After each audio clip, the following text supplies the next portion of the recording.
Hi, everyone. Welcome to our Call IS academic session. I am Jane Chen, the chair-elect this year. And today joining me, we have Jeff Kuhn, James York, Howard Chen, and Carolyn Blue. Would you like to say hi? Hi. Hi, everyone. All right, and our session is Reimagining English Teaching and Learning Through Gameplay. To start off, Dr. Jeff Kuhn is the esports director at Ohio University, and in his role, he works with faculty and administrators to incorporate games and game-related technology into classroom practice. He frequently delivers talks and keynote addresses on game design, games and learning, and the need for games literacy in educators. Let's welcome Jeff Kuhn. Thanks, Jane, and thanks everybody for tuning in and taking a listen today. And so, for my presentation today, I've kind of used Jane's title there to push the borders a little bit, especially in my relatively new role as esports director here. I've been doing a lot more with games as an industry and sort of the business needs of video games and video game development. So I kind of wanted to take this opportunity maybe as a soapbox to advocate for more recognition of the video game industry, and specifically the way that language has a profound impact on the development of video games. Because what that really kind of translates into are jobs for our students. Students who are going to study the language and then maybe have a passion or a heavy interest in video games. What can they do with these two things if they combine them together? So with that, we'll kind of look at it from two perspectives. One, just video game development, sort of the traditional, creation of a game. And then the second area, and kind of the area that I'm interested in, is the growth of esports as an industry and what that means for jobs. Right now I work with a lot of businesses who are contacting me and saying, I can't find qualified people. We have 100 jobs open in the esports industry, I can't fill them. So what can we be looking towards as educators? When we have a student who shows an interest in this area, can we nudge them a certain way, or can we bring sort of these topics and these areas of practice into our classroom to give students those opportunities to think about these as possible careers? So to do that, we'll jump in here. Let me share my screen and share my slides. So hang on just a quick second. And so hopefully everybody can see that. Let me start my slideshow. I got some thumbs up here. So yeah, talking about, English for gaming purposes, perhaps, is the way we can think about this. And as I mentioned, we're really thinking about this from two positions, video games themselves, and then the field and industry of esports. And so, kind of put it in context, why am I pushing for this? Why am I making this case? Well, if we look at a lot of traditional media, traditional ad revenue, where they have very established classroom practices, we all use movies in our classroom, we all use music in our classroom, but video games are $160 billion a year industry by some estimates, almost 3 times the size of the movie industry, yet they don't have quite the same presence that we would see with music and movies in our classroom. And so, thinking about this, why is it important? Well, $160 billion a year industry means jobs, right? So these are opportunities and career paths that our students can take. But, when the classroom doesn't recognize the industry and doesn't make space for it, then, that's something where students aren't getting the exposure and the experience that maybe they could benefit from, moving forward. So kind of, thinking about it in terms of, should we have games in our classroom? Yes, for a lot of reasons that all the panelists are going to talk about today, but also just from a purely financial point of view, these are jobs. If you look at game industries presence around the world globally, anywhere you kind of look for these jobs, whether it's Ubisoft, which runs offices in France, in Ukraine, in Canada, in the US, and a host of other countries, almost exclusively, requirements are, English is a must or English preferred. There's always a second, often English language, but sometimes a third language that these companies look for. So even just working in the industry requires a certain level of bilingualism. And so, thinking about that combined with just the skill set that's required for what's called, video game translation. So, publish a game, we want to sell that game in China, we want to sell that game in Brazil, we want to sell that game in France. So we have to take that, if it's a game made in English, and change over the language. And, when we think about like translating a book, it's often, we're taking the chunks of the book, translating it directly over. But video game translation is a little more complex because it involves a little bit of, literary and theater translation, audio video translation. How does this translation affect the software? And so it's a little bit more than just the traditional translation skill set. And, if we think about this, there's a classic example from an old Japanese game where the original script, and then it got a basic translation. I'm sure James could translate this for us up there at the top. But then the basic translation came out, but then the way the game presented it inside of the software came out to all your base are belong to us. So just a poor translation, but it really kind of came down to this confluence of, well, we have the translation, but then that's too long. We need it to fit on the screen. And so how do we take the original text, translate it into a second language, and how do we make sure that other language fits well into the software? So that's that kind of complexity that we can often see with games that requires a little bit more of a specialized skill set, understanding user interface and user experience, and the way that perhaps a character in Chinese or Japanese carries much more information than a single character in the Latin alphabet. And so how much content can be put on the screen at once and where to make changes. This is kind of, translation plus, software experience.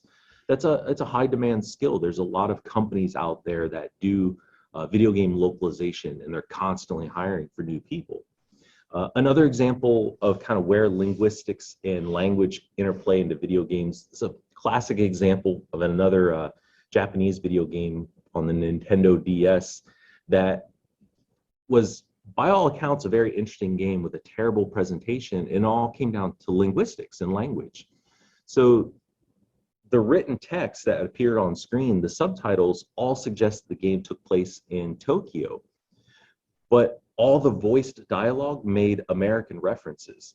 So it looks like they're in an American location. They're talking about Tokyo and tempura. So, there was this mismatch because somebody didn't go through and check the written text and then the audio text to make sure that they're connected. So consistency, and continuity is also another part of this, and being able to make sure that the language, both audio and written, match up. And then, of course, another complication to this game was that the writing was rather poor. So the voice actors started to make improvisations into the dialogue, and that didn't get translated over into the subtitles as well. So at every step of the way, there was a failure of linguistics that resulted in, poor messaging and poor sales. So, there's plenty of examples like this out there where if a game hasn't been properly localized, it generates problems for the game and can create confusion for the player.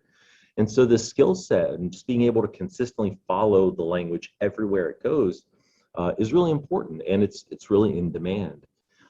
Another example of more modern video games is there's a lot of what's called the gist wheel in games, where there's so much audio dialogue that can't be truncated down to the screen. So you have to take this complex idea that's being spoken and get the gist of it to put on the interface so the player can look at what's kind of being said and then make the appropriate choice.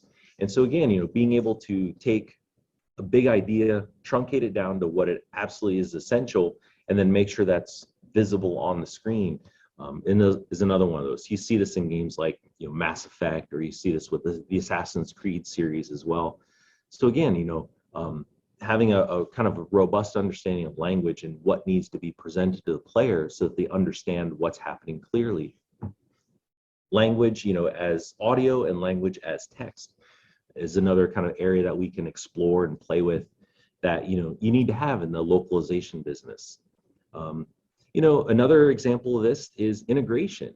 So where you might have a game in Japanese, this is an old Legend of Zelda game, where there's this text, and then when that gets translated over to another language, making sure that it will fit on screen. Again, I mentioned earlier that character-based systems can often convey much more information than kind of a letter-based writing system. And so making sure that it all fits on the screen and the information is present as needed is also important. And you can see here, there's also kind of a translation here between the Japanese and English. So if you can read Japanese, there's always in Nintendo games been this argument over how to translate Lost Woods. And so again, I'm sure people have their opinions out there of how to exactly translate this. And so, again, it's, we think about, we do translation activities in our class, perhaps. Could students translate a video game? And then, when they do that translation, really make them figure the character count. Hey, this is a good translation, but your character count is way over. You only have 200 characters with which to do this translation. It can be a fun little kind of puzzle problem activity that we can do in class to get students aware that these kind of things exist and these kind of jobs are out there if this is something they find of interest, right? Another area of this that I think is kind of fun is, this is from the game Breath of the Wild on the Nintendo Switch. And there's a type of gaming called speed running, where you're trying to get through the game as quickly as possible. And studies by gamers have found that if you want to get through the opening sequence as fast as possible, play the German version, because the German spoken, they just rip right through the dialogue, and so you can get through it a lot quicker. In an older Zelda game, the official kind of speed running one that you use is the Chinese version, because again, the characters on screen, you can get through so much more information in the Chinese characters than you can with, for instance, the Latin alphabet. English is the slowest. So often speedrunners will play a game to get through it as quickly as possible and to get through the dialogue as fast as they can. They'll never play it in English, even though they might be a native English speaker. They'll play in different languages. And so again, there's this kind of fun component of how, language might be a way to get through a game quickly, or it might slow us down. And again, it comes down to how much information can be put on the screen at one time. So there's those aspects, and there's a lot of this, in game development, in the quality assurance department, making sure the game runs well. So we have like the pure linguistic quality assurance in games, grammar, punctuation, spelling, making sure that, financial symbols and numbers are appropriate. Things like geography, make sure that place names are translated correctly. But then, of course, things like voiceovers in the script. But then we take that one step over into software, and it's, making sure that the character systems work, going from one language to another, Arabic alphabet to Latin alphabet, or vice versa. What does that do to the font on screen? What does that do to the user interface and the user experience? Can that cause a challenge with graphics? And so again, it requires a bit of a software and game understanding. It requires a little bit of a linguistics understanding, and putting these skill sets together. And then finally, there's kind of the hardware component as well when we do quality assurance, making sure that, text interface, if the player is writing something into the game, make sure that displays correctly. There are no keyboard issues, making sure that it translates well to a keyboard. And then, of course, things like voiceovers, and making sure the information that is being said is also translating well on screen. So there's all these different aspects that we can think about in terms of getting students involved in this. And I bring this up because very few universities around the world offer localization degrees. Often they just offer a translation degree, and then you sort of have to have the game skill set on your own. So we could be doing more as educators to think about this industry. And of course, there's more than just the language component. There's the cultural understanding that comes with language learning as well. So for example, in some countries in Asia, showing skeletons is considered inappropriate. So making sure that the game adapts locally, it's not just words, it's changing character art, changing graphics, changing, game models to avoid certain, issues that may be culturally insensitive or have, censorship laws. And then, finally, I think one of the funnest challenges about this is food. Food is always an issue. So I'm having an American game written in English using the word pierogi. So how does an Eastern European food translate into a Chinese word that would be understandable to an audience in China, for example? English, we're really lucky. We steal food words left and right, taco, sushi, everything. That doesn't really work in all languages. And so again, these fun little activities that we could think about in terms of how do we do this? How do we work our way through these things? And getting students really thinking about this is like, hey, this is something I enjoy, and so I'm going to do this more. So to kind of rip through this last part, my personal bully pulpit for today is, I run an esports program at the university, and esports is more than just, big arenas and big competition. And, when we think about esports, we may think about, people sitting down and playing games, but there's a whole lot of infrastructure in place that's really important as well. So, if we think about this, why am I talking about esports? The demographic, 10 to 25 years old, often called Generation Z, their interest in traditional sports is really plummeting, while their interest in games as competition is increasing. And with that, we're seeing this kind of infrastructure build around esports. So instead of just a couple of kids playing a competitive video game somewhere in a basement, we're seeing, those big arenas and those big kind of broadcasting events. We're seeing, streamed, not televised, but streamed events. And that creates, situations for people who have an interest in language and an interest in video games. For example, I'm looking for broadcasters, people who can sit on camera and present a game. They need excellent language vocabulary. They need vocabulary of the specific game that they're playing. The ability to do play-by-play and color casting and being clear of speech is critically important. And I often can't find those people. It's really challenging. But if you have a student who loves games and loves to communicate, this is an opportunity. They can be a presenter for esports, a television personality.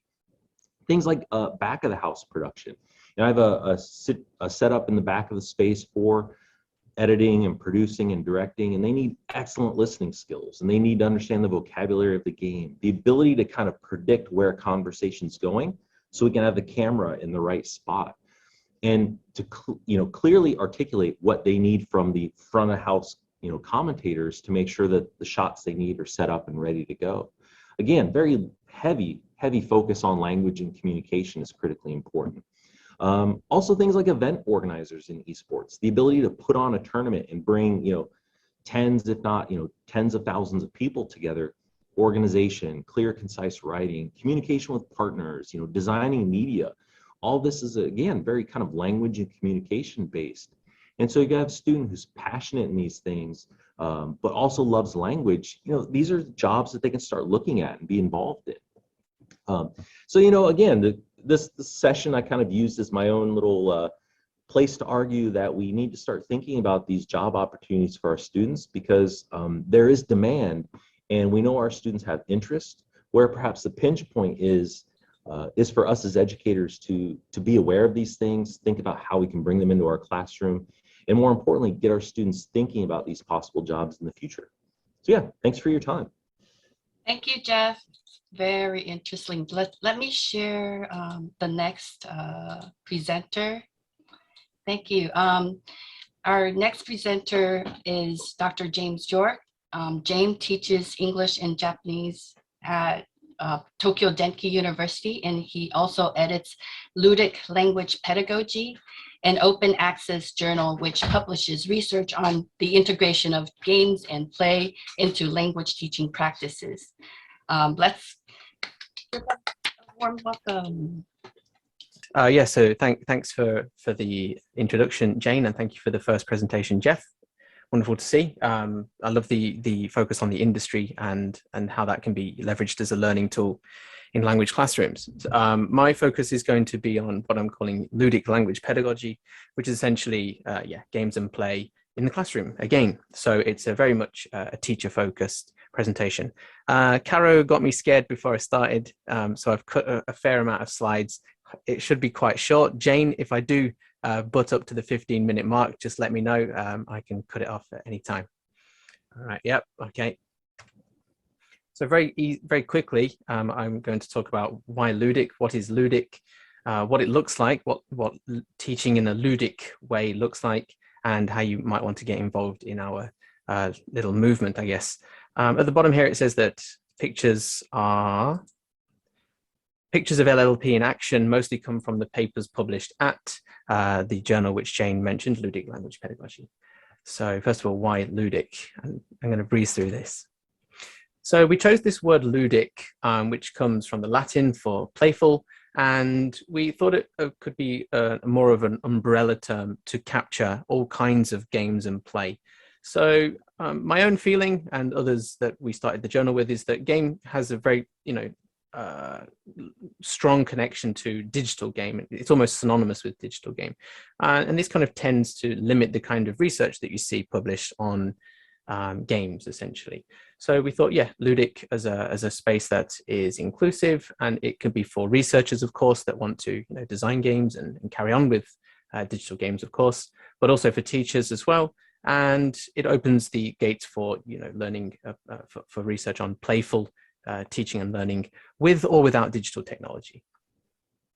So just as some ideas of what we would perhaps consider ludic are, of course, digital video games, board games, model UN. So it could be role plays and LARPs, make-believe, playful worksheets, puzzles, simulations, escape rooms. All these kind of playful activities perhaps could come under a ludic banner. Also, from my reading of the research papers on games in language learning and basically, I can see kind of a dichotomy where you see teachers either designing games or call studies, producing these very expensive digital games and avenues for students to learn. Then the other side of the spectrum is very low tech gamification kind of studies.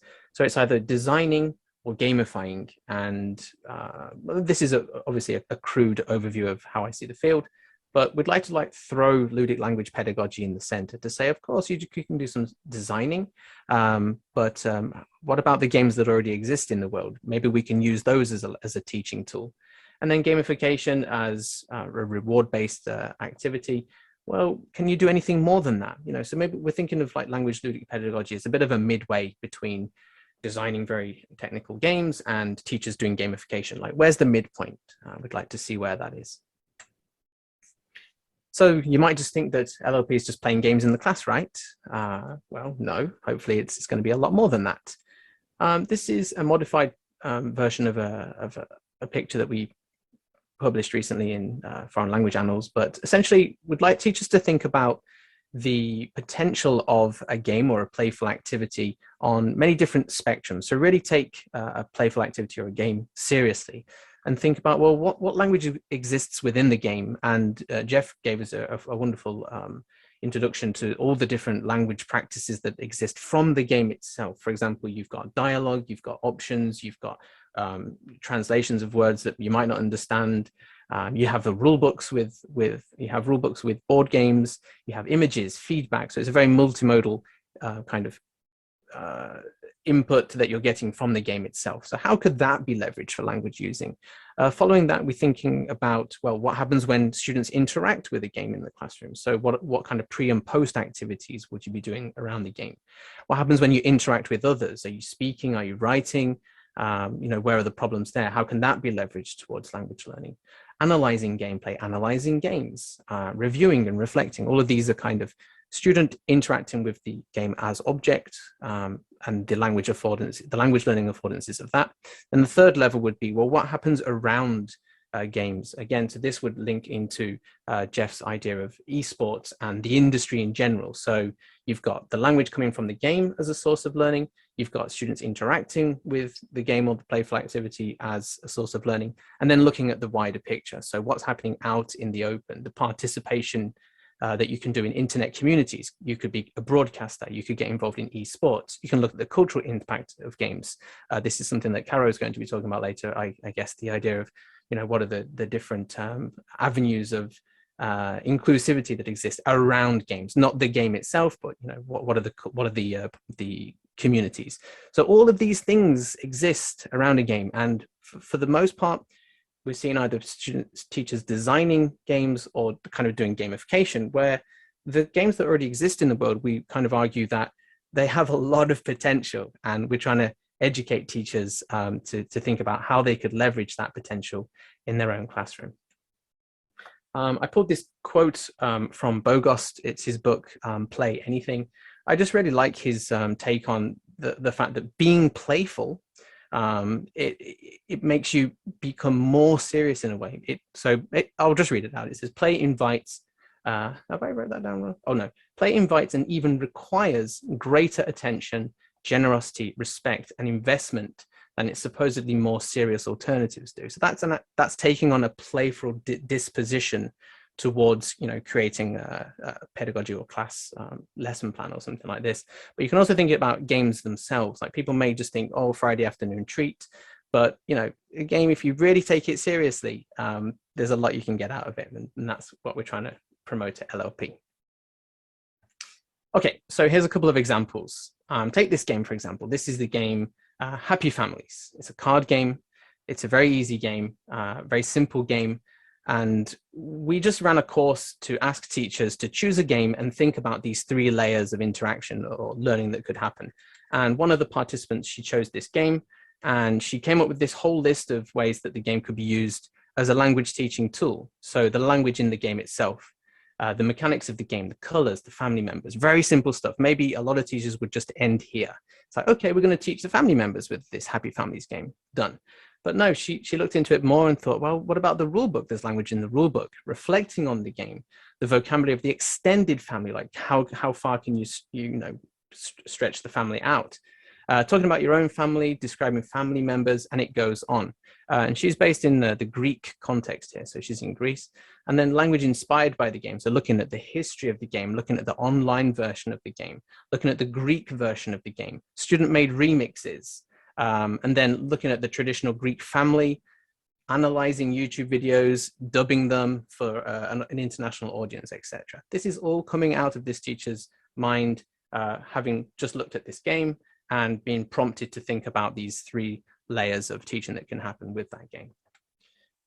Also, we got one from Jane here herself. She was a participant in the course, and Jane chose Clash of Clans, just to show that LLP is not saying no digital games. We're definitely not saying that. We're just saying there are more things in the ludic parcel, hopefully.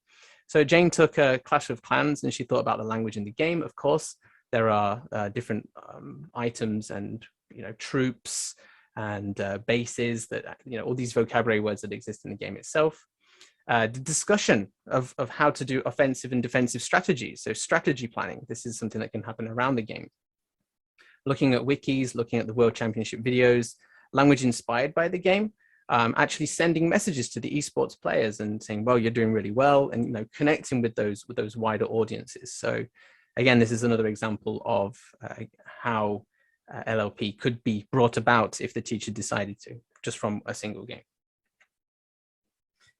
So in sum, ludic language pedagogy is a diverse and inclusive space for teachers and researchers to explore language teaching with games and playful activities. I'm not finished, don't worry. So I just wanted to give some pictures and just wanted to introduce some of the things that we've done with games in our own contexts. And all of these pictures that I'll show and these projects that I'll show have actually been published in the journal, which is, again, an open access journal. You can go and read and look at all of these whenever you have time. So this is my own teaching context, and it's a technical college in Japan, and it's a general English communication class, and we decided to play cooperative board games. So they're playing the board game here, but you'll also notice that they've all got their smartphones out on the table. They're actually recording themselves play. So I'm using an extended kind of TBLT approach, where we've got pre-task, task, post-task, with a repeat, task repetition, and then some final accuracy activities at the end here. So what they're doing is they're recording their gameplay session, recording what they're speaking, and then they're going to analyze their speech in the following class to see where they've made mistakes. Maybe I'll give them some grammar instruction, and then they'll put that to use in the following class, analyze it, and then do a report for the whole class, like a presentation, like a poster session. This is the poster session. So the final class, they will introduce the game that they've played, saying the good parts and the bad parts, and how it actually plays. So this is again an accuracy kind of activity. So this is one way that I've used board games as a teaching tool to look at both fluent and accurate language use. This is something that I'm currently writing a paper on, and it's been accepted actually, so it should be published sometime this year. But it's looking at pro gamer inspired evaluation. So I was inspired by pro gamers. Maybe Jeff obviously knows about these, like Smash Brothers players, and if you're a Call of Duty player or whatever, you'll make a montage video of your best plays. So if you look at the top here, generally montage videos have a set pattern. It's like, this is my really good gameplay performance with a little bit of like B-roll around it, a little bit of a title, and then another performance, another one of my best plays, another one of my best plays. I actually thought about this and I thought, well, my students are playing games, they're recording themselves play, because this was in a remote teaching context. And I thought, well, they could submit a montage video of their best plays where it flipped to be, I had to make this very explicit because some students would literally just show me their best plays. I said, look, show me the best times you used English during your gameplay and submit those, and I'll evaluate you on that. So it's like a summative portfolio assessment inspired by pro game montage videos. And I really had to stress that I don't want to see you playing the game well, I want to see you speaking well. So that's something that I've done. This is kind of like a chess puzzle that somebody produced for LLP, and it's a kind of a post-game accuracy activity where they've played the game and the teacher has created a kind of puzzle for them to see how they would answer it. So this is the situation, this is what you know, in this situation, what would you do? So it's a writing activity, it's an accuracy activity, and it's kind of sharing information with the classmates to get better at the game. And this was linked to the CEFA goals and also the textbook that they were using. So it was, yeah, it was a really good project. There's a couple of answers from the students here. And you can see that the teacher has corrected it as well. Today's project was a little difficult, but this is just some more feedback. We could solve question because I taught other people. I'm exciting for next game. Great. This is a bit more of a hardcore project where they played the game Diplomacy for a bunch of weeks. And then they thought about, well, what did they learn from this game in terms of international relations, because it's ran in an international relations department. So, really stepping the boat, really stepping up the game here and, showing what can be done. This is also from the same class where they've played Diplomacy, and the teacher has created a worksheet to guide their thoughts. So it's not just, well, did you like the game? The teacher has really thought, this is Jonathan DeHaan, by the way, he's thought a lot about how he'd like his students to reflect. And this is, this is what teachers can do. It's not just, did you enjoy that? Yeah, no, you can really push them into thinking much more deeply about their experiences. Am I doing okay, Jane? All right, great. I've not got much more to go, to be honest. This is an example of the around the game activity. This was not done, students did not play games in the class for this. You don't even need to play games in the class for this particular project. It was participation in international game communities. Now, I gave my students free rein to join any subreddit that they liked based on their interests. I did have to stop a few of them that were into particularly strange Japanese games, but most students, they were very fine. There was no NSFW. That was a word that students learned through this project, though. So I got my students to join Reddit projects, and then they had to post something, and they had to comment on threads.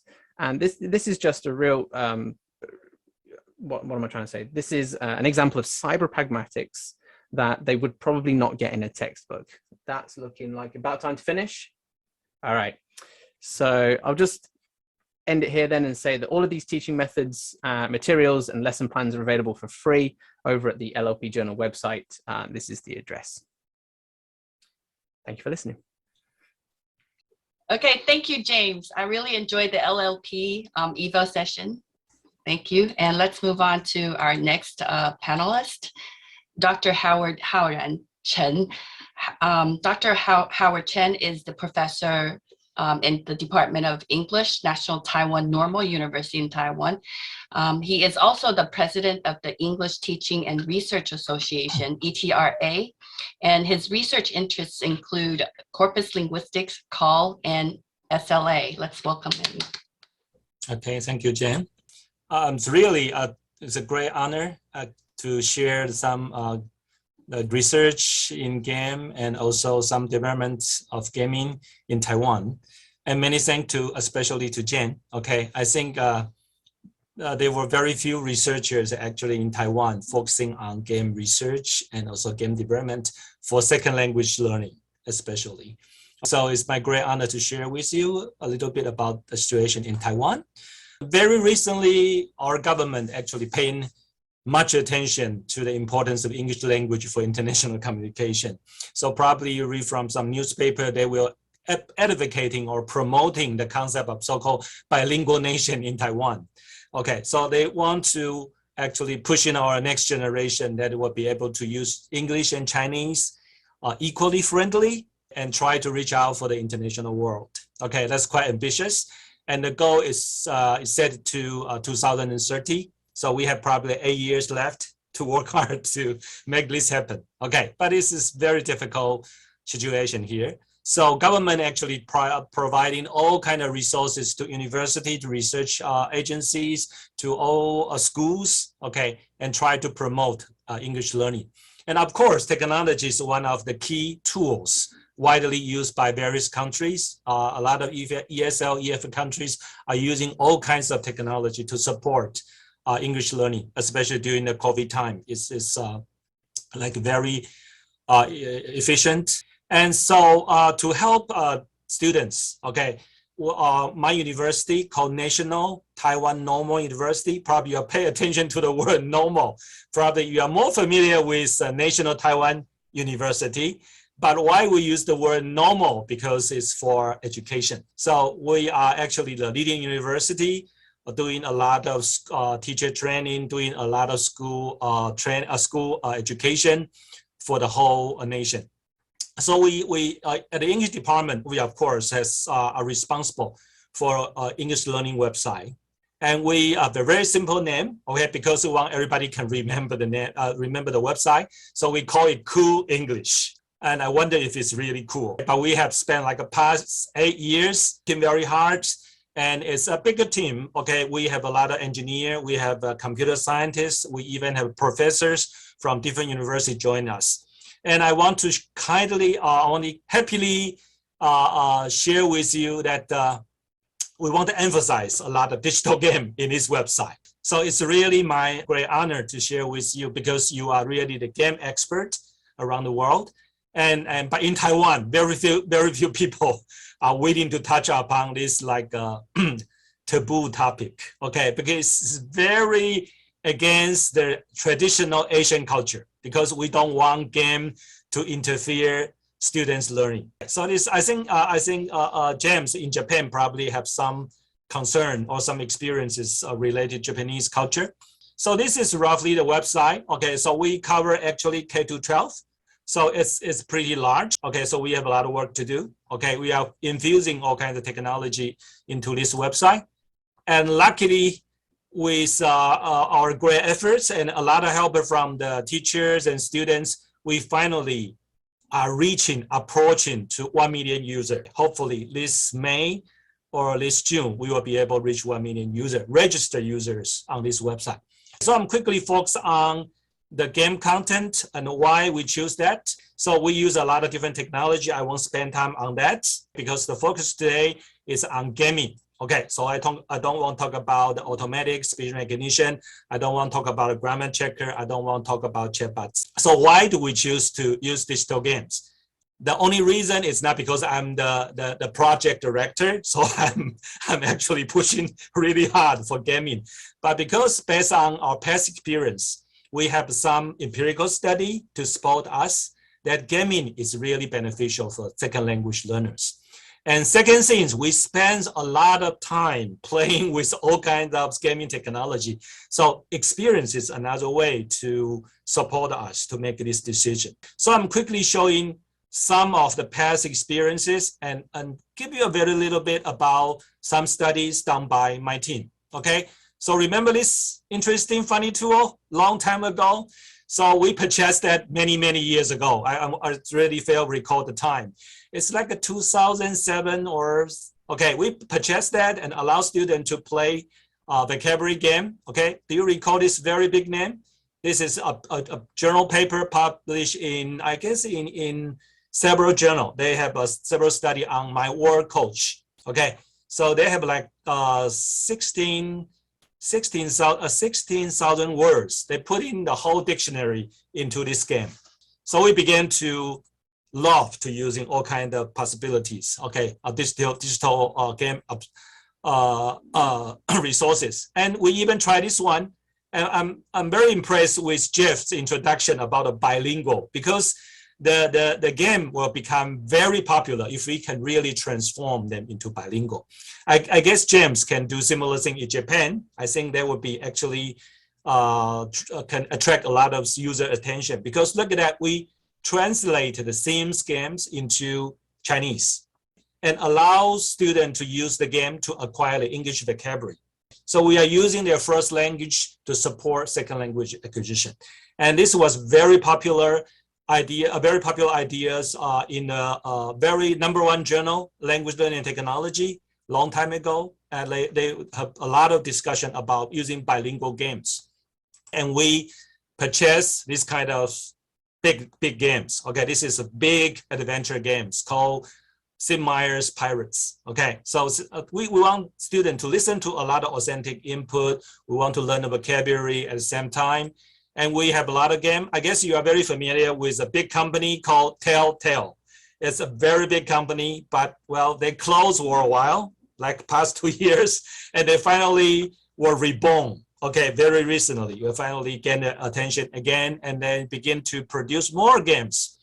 And we even import games from Denmark. I guess you are familiar with this called Plain History. This is very, very interesting story. But when I did a presentation in Europe, a lot of people blame me why I want to talk about this very terrible period of time in the history, because they don't want to talk about slaves.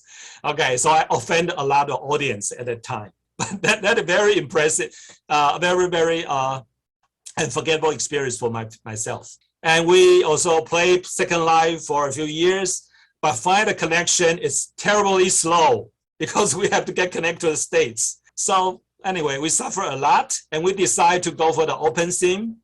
Okay, so we try all kinds of technology, but actually now we find that a lot of games are actually downloadable. For example, I guess you all know Deborah Healy, right? Deborah is so generous. She's trying to find a free game produced by actually the States. Okay, they have this wonderful game, okay, called Trace Effects. This was produced by Unity, and it's freely downloadable through Deborah's website. And this is an official website called Mission US. I guess you are familiar with this one. This is a very recent, popular, serious game for language learning. So we actually also did some study, and you can see that we try to get published in some major e-learning journals, such as Interactive Learning Environments, such as Computer-Assisted Language Learning, such as Journal of Educational Computing Research. These are all the big names in e-learning journal. And I'm very proud that this is my #1 citation, this journal. This is 2013. And I get more than 143 citations. So this is my #1 receiving the citation. Okay, we have a lot of different things. We have corpus paper, we have other technology things, but they were not so welcome. But game is definitely the most attractive thing. So tell you the truth that only within 1 year, our HTML5, I'm only talking about the HTML5 games, we have 2.6 million times of access on our website. It's truly amazing. And without any promotion, we never tell our Taiwanese students there are games online. but they can quickly identify from our big website. They were actually doing like autonomous learning through the gaming. So this is really impressive. And in our website, we have like the following category. I probably don't have time to go into very detail, but I'll just give you these are all free games. So once you log into the website, you have all access to these online games. And this was actually supported by our Ministry of Education. So it's all free. We don't need to pay anything for these games. So I'm quickly run through it. Like we have spent like 2 or 3 years creating these 3D RPG games. And we have 4 episodes, and for one single episode, you can play like 2 hours. So it's total like you can probably 8-7 hours you can play for this game. And the hidden goal is for you to get familiarized with 2000 fundamental vocabulary. So when you get into talking to the people, you're doing a mini game, you complete your task, or you even answer some questions, you are going to actually learn, okay, about 2000 English vocabulary. And this is like a screenshot. You can see this is all produced by professors. This is from a different professor from a different departments, and he organized a very good team. So they have graphic designer, they have programmers, they really have good control of the Unity. So they're using the Unity tool to create these games, but they take like 2 or 3 years to complete this. And then we decide it's really too slow to create one single big games. So we decided to buy games online. I think this strategy can be used by other countries because there is a wonderful website I would like to share you. It's called Envato. I guess you probably heard about that. It's called Envato. If you go to Envato website, you're going to have tons of HTML5 games. And one very important thing is if you didn't want to sell this game for some fees, if you provide it for free, you don't need to pay them anything. You can put them online directly.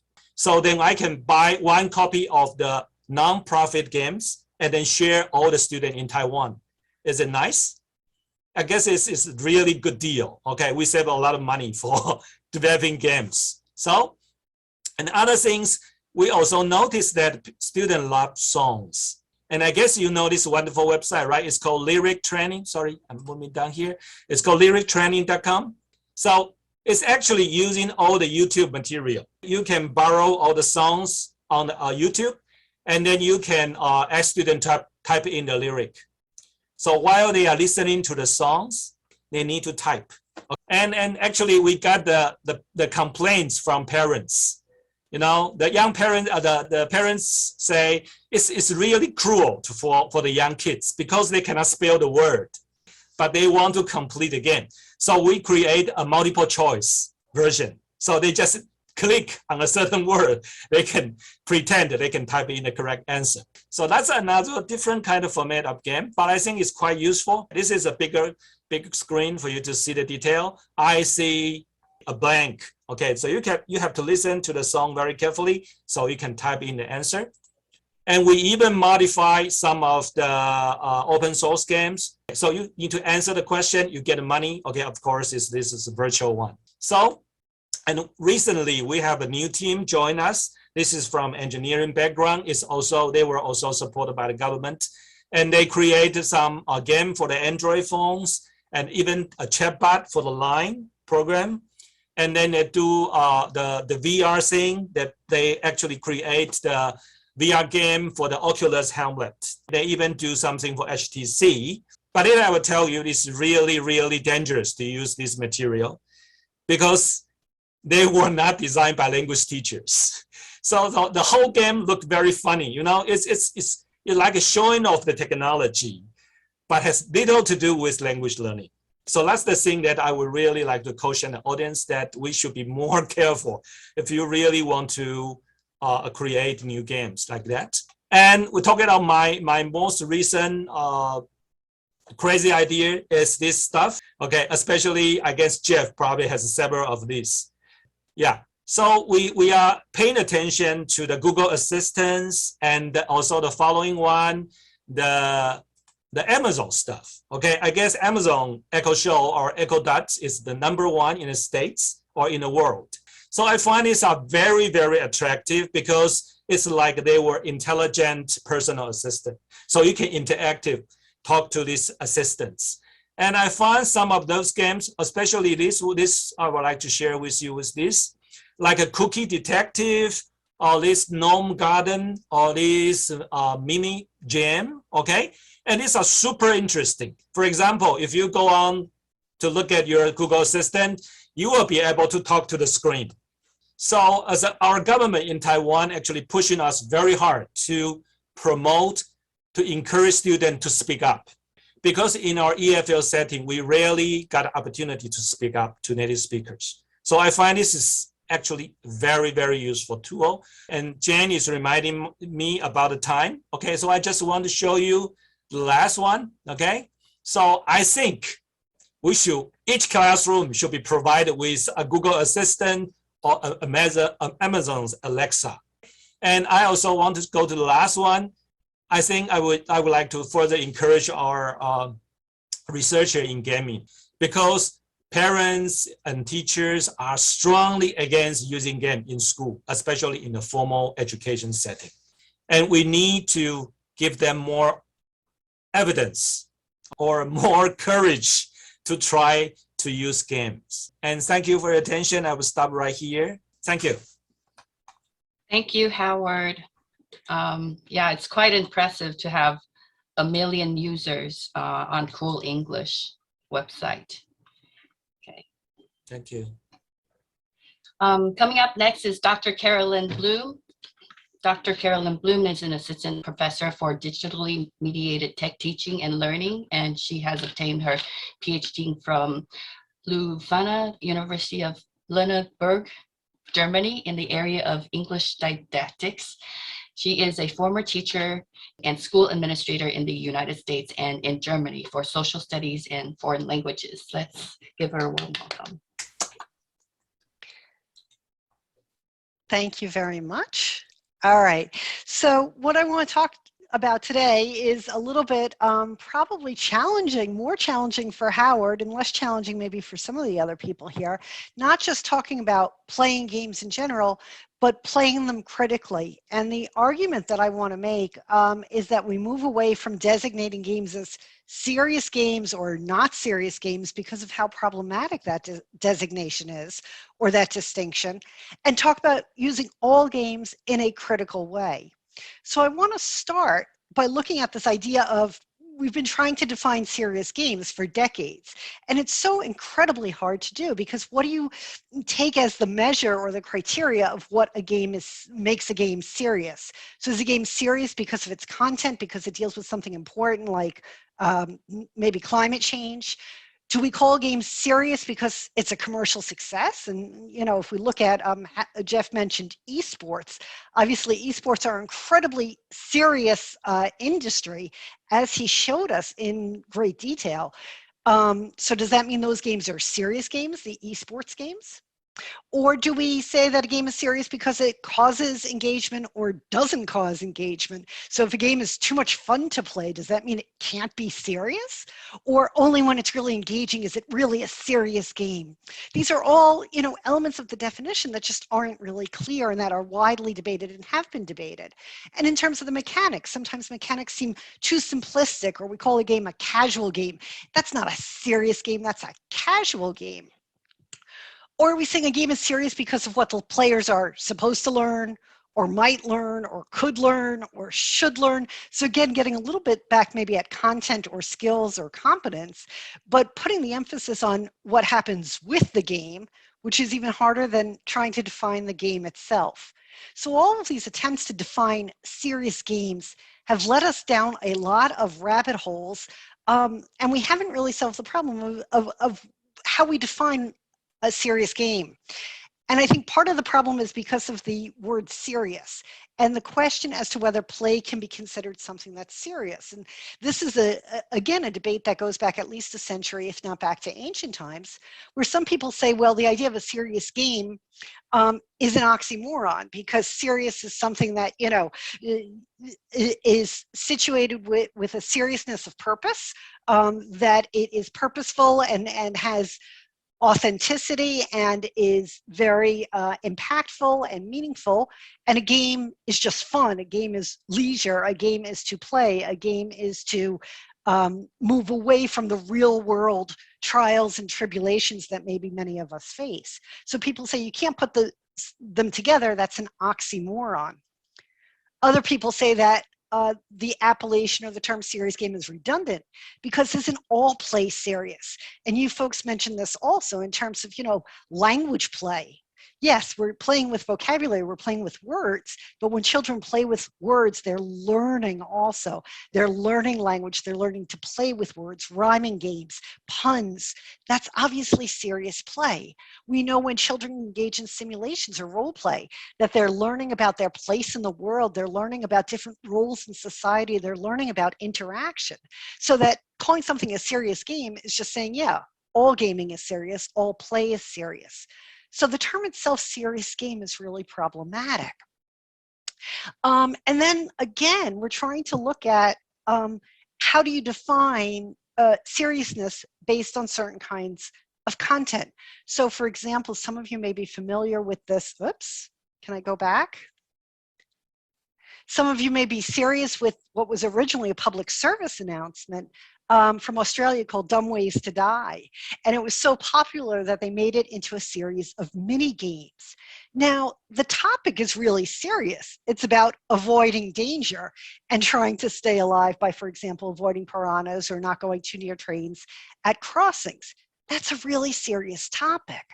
But if you look at the way it's created here and displayed here with the graphics, with the sound that obviously you can't hear now, but the soundtrack and the song in and of themselves contribute immensely to its popularity. It became one of the most popular PSAs of all time. But if you look at the graphics and the sound, it feels less serious. And obviously some of these are very over-exaggerated and silly. So, do we call this more serious because of the content, or do we call it less serious because of the imagery? And again, if we look at the graphics, I would argue that the graphics make it look less serious. But if we look at, for example, the issue of, well, is it a commercial success? This is an incredibly debatable issue. If it is a commercial success, does that mean it's serious? Because that's serious money at stake here. And again, I'm thinking about the esports industry. But it was created as a nonprofit kind of public service announcement. So it was not created in order to earn money, which very often is seen as maybe, not a lofty goal and therefore not serious. Commercialism has some kind of base quality to it. So maybe it's less serious because it was meant to be non-commercial, even though it led to all of these commercial products and had a real commercial impact. And then what about the mechanics, right? The mechanics in these mobile games for Dumb Ways to Die are very simple. They're, basically tapping on the screen or swiping or pinching. And some people would argue that those are casual mechanics, that they're not serious because they're not challenging. They're not difficult mechanics. They're not quest-based mechanics.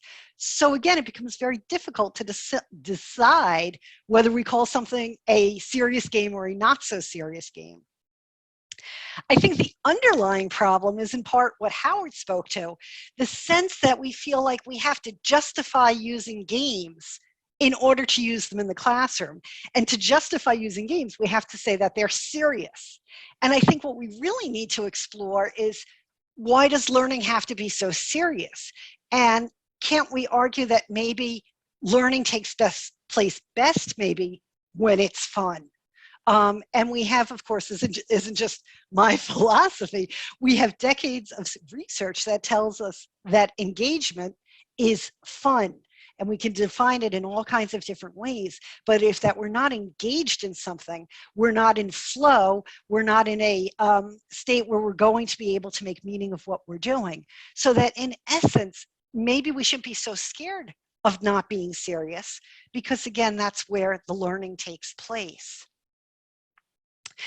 But maybe it's easier that instead of asking, well, is it a serious game or not, we should be asking, well, can we engage in serious gaming? And rather than saying, well, what's serious gaming? How about critical gaming? If we look at gaming from a critical point of view, maybe it's easier to explain and justify why it is such an important language learning opportunity, regardless of the game that we use. So I want to look at some ways that we can use critical gaming and explain very briefly what I mean by critical gaming. And critical gaming is a critical activity, just like engaging in critical literacy activities of any type, that it challenges disempowerment. It resists colonizing vernacular gaming practices. In other words, taking them out of their authentic use and domesticating them, making them valuable or instrumental for someone else's purposes, rather than for the purposes of their fun and engaging. Critical gaming interrogates the status quo, especially as it regards inequity and marginalized groups. It transforms the discourse. It's transformative in that it looks at how language is used and how power relations are used to, again, empower or disempower non-hegemonic groups. It forefronts identity. In being critical, we're co-constructing a new reality, and we're doing that in socio-constructive settings where we are analyzing and being analytic and working together to say what's the reality of the world within which we live and how can we adapt it, right? And critical gaming is also linguistically meaningful. I brought some examples from what's called indigenous gaming. These are games that are by, about, and or for people from different indigenous cultures. And I know indigenous is a term that we can also talk a lot about. The term indigenous gaming is used, for example, in OECD reports. Some people also talk about First Nations gaming or also Aboriginal gaming. And these are just some examples of some indigenous gaming products and practices that I think align themselves well to a critical approach. And at this juncture, I just think it's appropriate to do an acknowledgement, even though we're not in Pittsburgh, this is being played hopefully in Pittsburgh, to just do an acknowledgement that in Pittsburgh we are on indigenous land.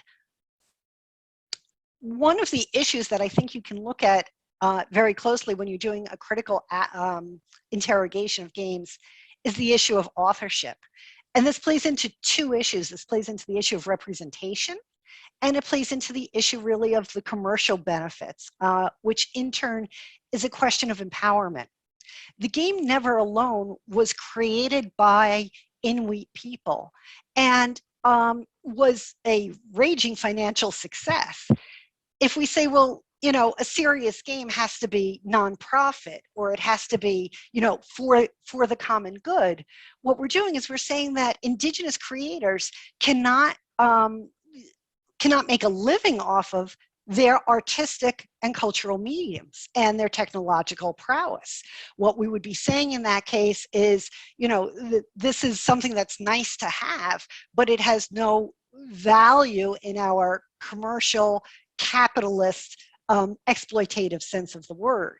So when we ask, well, you know, does a game have to be a nonprofit game? Maybe the better question is, well, who made the game and for whom? And in this case, we have a game, Never Alone, that was made by Inuit people about Inuit culture. And that is a very important kind of aspect of looking at the game and saying, you know, who is represented by this game? Whom does this game represent?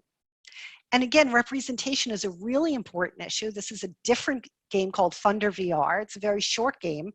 But in this game, what's very important is that they reflect the language and the culture of the specific Blackfoot peoples. And what you'll find very often in indigenous games that are not made by indigenous people is that the indigenous people are either misrepresented. So for example, some of their cultural values or cultural artifacts are misrepresented or misused. Or you'll find that they are actually put into what we call in German an Einheitsbrei, so just a universal mush. So all the different indigenous cultures are just lumped together as one culture, as if we could say all you know, white cultures are the same, you know, all indigenous cultures are the same. Or they just kind of create fictionalized indigenous cultures. And some producers have done this when they've been criticized for their portrayal of indigenous peoples. They say, well, I'm not really portraying a real indigenous culture, I just made one up so that I don't have to worry about issues of representation. And of course, that's a huge issue if we look at games, and you don't have to take an indigenous game to ask the question, how are indigenous people being represented in this game versus this game? And how is it empowering or disempowering? How does it reflect their identity, or how does it reject or minimize or defeat or undermine their identity? So one of the things, of course, that's very important is looking at representation.